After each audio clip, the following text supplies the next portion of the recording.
यहाँ पर जितना लोग उपस्थित है सभी लोग के एक बार जमा जमा जोहार रहते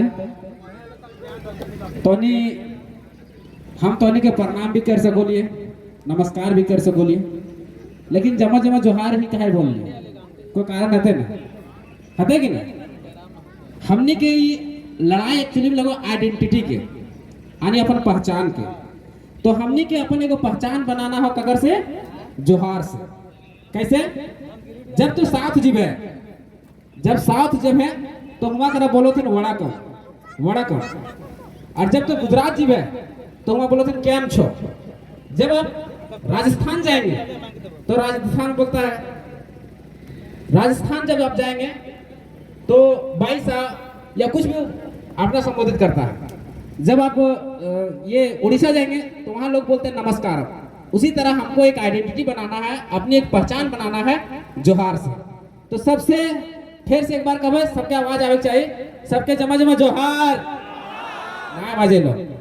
जक्कर से मिलबे, चाहे माँ बाप रहो, चाहे अपन से जे भी बोल रहो, काका काकी रहो, चाचा चाची रहो, जक्कर से आए से मिलबे तो सबसे पहले संबोधित करिए कौन चीज है, जोहार।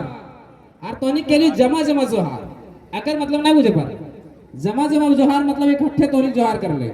एक मुंडारी के शब्द है जमा जमा, जकर मतलब वो इकट्ठा, तो तोनी के जोहार। अब हम बात करें दो नीति के बारे में बात करें, एक स्थानीय नीति और दूसरा है नियोजन नीति। आखिर जो लड़ाई लगे ये दो नीति पर ही टिकल है। ऐसे तो हमने की 21वीं सदी में 21 को मांग है, 21 की नीतियों की मांग है, लेकिन अभी हमारी जो मोटा मोटी जो लड़ाई है उसमें दो नीति पर है, एक स्थानीय नीति पर और दूसरा है नियोजन नीति पर। सबसे पहले समझेंगे कि स्थानीय नीति है क्या, स्थानीय नीति का लड़ाई इतना बड़ा है क्यों, यही समझना पड़ेगा। देखिए आज भारत का जितना भी राज्य है उसमें अगर वैकेंसी निकला रहता है, अगर महाराष्ट्र की मान लेते हैं तो लिखा रहता है कि भारत का नागरिक और महाराष्ट्र का निवासी फॉर्म भर सकता है। जब गुजरात में वैकेंसी निकलता है तो वहां लिखा रहता है भारत का नागरिक और गुजरात राज्य का निवासी फॉर्म भर सकता है। जब बिहार का फॉर्म निकलता है उसमें लिखा रहता है कि भारत का नागरिक और बिहार राज्य का निवासी फॉर्म भर सकता है। लेकिन झारखंड में जब वैकेंसी निकलता है उसमें लिखा हुआ रहता है कि पूरा भारत का नागरिक फॉर्म भर सकता है। पता है क्यों? एक कॉलम में आपका किस्मत बर्बाद कर दिया, आपका पूरा युवा पीढ़ी को बर्बाद कर दिया, आने वाला जनरेशन को बर्बाद कर दिया केवल एक लाइन में कि पूरा भारत का नागरिक फॉर्म भर सकता है, यानी ओपन फॉर ऑल। झारखंड बाबा जी के ढाबा, यानी सब आके यहाँ नौकरी ले सकता है। तो सबसे पहले हमारा सरकार से मांग यही है कि सबसे पहले परिभाषित करे कि झारखंडी कौन है। झारखंडी को पहले आइडेंटिफाई करे, परिभाषित करे कि झारखंडी कौन है। मान ले जाए यहाँ पर 5000 का भीड़ है, उस 5000 भीड़ में सबसे पहले छांटे कि झारखंडी कौन है, और झारखंडी को परिभाषित करने के लिए, आइडेंटिफाई करने के लिए उसका 4 गो पैमाना, 4 सर्वे को तय करें। हमारा पहला सर्वे हुआ है 1908 का सर्वे, उसको माने। दूसरा सर्वे हुआ है 1932 का, जिसमें हमारा खतियान इशू हुआ, ये हमारा रिविजनल सर्वे है, इसी को आधार मानते हुए, इसको डेडलाइन मानते। तीसरा सर्वे हुआ 1954 में, चौथा सर्वे हुआ है 1964 में। इस चारों सर्वे को आधार मानते हुए तय करे कि झारखंडी कौन है, जिसको हाथों में खतियान वही झारखंडी। क्या हमारा कोई गलत मांग है? पहला कॉलम हो गया 1908 यानी खतियान आधारित। हम क्या मांग कर रहे हैं? खतियान आधारित। अब हम लोग एक मांग कर रहे हैं कि 1932 का खतियान लागू करो, मांग कर रहे हैं ना। तो आखिर हम 1932 को ही क्यों मांग कर रहे हैं? 1954 भी है, 1964 भी है, लास्ट डेडलाइन को मानिए 1964। 1932 का मांग इसलिए कर रहे हैं कि ये जो सर्वे हुआ है ये झारखंड के 85% इलाकों में हुआ है। अगर इस सर्वे को शामिल किया जाता है तो झारखंड का 85% इलाका अपने आप कवर हो जाएगा। आनी मान लीजिए कि बाउंड्री, इस बाउंड्री से हमको झारखंड के लोगों को घुसाना है, तो सबसे पहले क्या खोलेंगे? बड़ा वाला दरवाजा खोलेंगे, वही ना, और पहले झारखंडी को उसमें घुसाएंगे। जब घुस जाएगा उसके बाद हम लेंगे 1964 का सर्वे का, क्योंकि ये कोल्हान का जो क्षेत्र है वहां सर्वे हुआ 1964 में, और कुछ कुछ जगहों में सर्वे हुआ 1954 में, जैसे मेरा गिरिडीह में हुआ 1908 में। तो हम लोग सरकार से ये मांग करते हैं कि जहां जिस जिला में से सर्वे हुआ है उसको शामिल कीजिए, और सबसे पहले झारखंडी को परिभाषित कीजिए कि झारखंडी है कौन। पहला कॉलम। दूसरा कॉलम, भूमि संबंधी दस्तावेज के आधार पर झारखंडी को परिभाषित कीजिए। तीसरा कॉलम जोड़िए उसमें, भाषा, मतलब जो यहाँ खोटा, कुड़माली, नागपुरी, पंचबरगनिया जानेगा वही झारखंडी है। उसके बाद हमारी जो जनजातीय भाषाएं हैं जैसे संथाली, मुंडारी, कुड़ुख और खड़िया, इन भाषाओं को महत्व दिया जाए। मतलब जो भाषाएं ये जानेंगे वही यहाँ झारखंड में नौकरी कर सकते हैं। जैसे आप बंगाल में नौकरी करने जाते हैं तो आपको बंगाली जानना अनिवार्य होगा।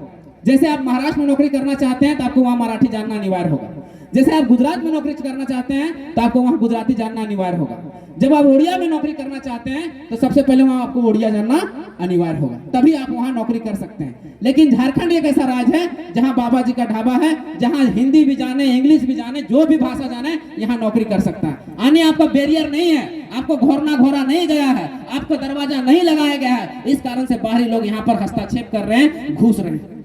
इसका ताजा उदाहरण है 2018 का वैकेंसी है गिरिडीह में 52 को इंग्लिश के टीचर का वैकेंसी था, जिसमें 48 को बाहरियों का हुआ था। याद रखिएगा कितना, 48 को। कितना परसेंट हुआ, कितना परसेंट हुआ, 98%, 99% बाहर के लोग घुस रहे हैं।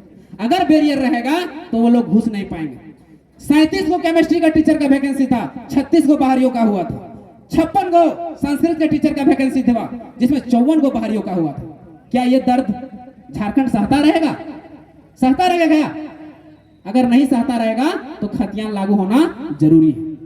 उसके बाद उड़िया सरकार यहां तक भाषाओं के आधार पर कहती है कि he she must to be able read and write speak Odia language, then आप वहां फॉर्म भर सकते हैं। मतलब आपको पढ़ना, लिखना, बोलना, समझना आपको अगर उड़िया में आता है तभी आप उड़िया में फॉर्म भर सकते हैं, तभी आप नौकरी ले सकते हैं। मतलब उन्होंने घोरा दरवाजा लगाया कि ना आप उड़िया लैंग्वेज को जानिएगा, ना आप वहां फॉर्म भर सकते हैं, ना आप वहां नौकरी ले सकते हैं। उसके बाद अगला कॉलम जोड़ता है आगे, उड़िया सरकार कहता है कि आप उड़िया लैंग्वेज जानते भी है ना, तो कम से कम 7वां क्लास जो है उड़िया लैंग्वेज में पास करना पड़ेगा, तभी आप नौकरी ले सकते हैं। ना आप 7वां क्लास पास कीजिएगा ना आप नौकरी ले पाएंगे। उसके बाद यहाँ भी उड़िया सरकार नहीं रुकती है, आगे कहती है कि आपको उसी इंस्टीट्यूट से पास करने का होगा उड़िया लैंग्वेज जो उड़िया सरकार ने उसको मान्यता दी। और सेम कहानी, सेम नियोजन नीति बंगाल की बनी हुई है, सेम नियोजन नीति महाराष्ट्र की बनी हुई है, सेम नियोजन नीति गुजरात की बनी हुई है। तो क्या हम गलत मांग कर रहे हैं भाषाओं का? क्षेत्रीय भाषाओं को महत्व देने की जो बात कर रहे हैं, क्या गलत कर रहे हैं क्या?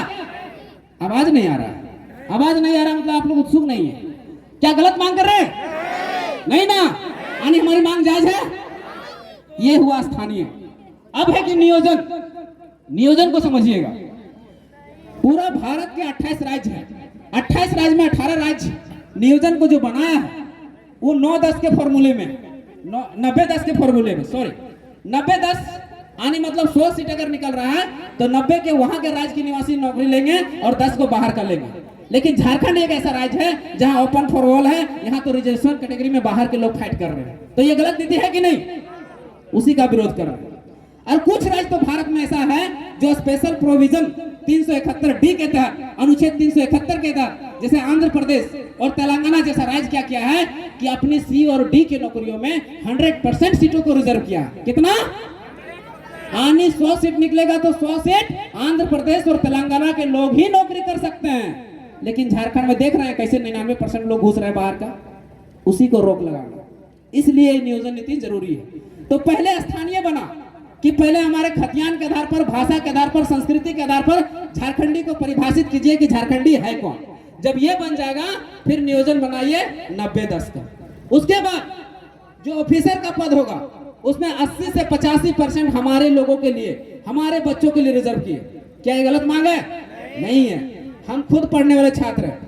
हम जब बीपीएससी या बीएसएससी का फॉर्म भरते थे तो हम बिहार में 10% में भरते थे, हम 10% में फाइट करते थे। तो झारखंड में हम 60%, 40% क्यों देंगे? आप ही बताइए।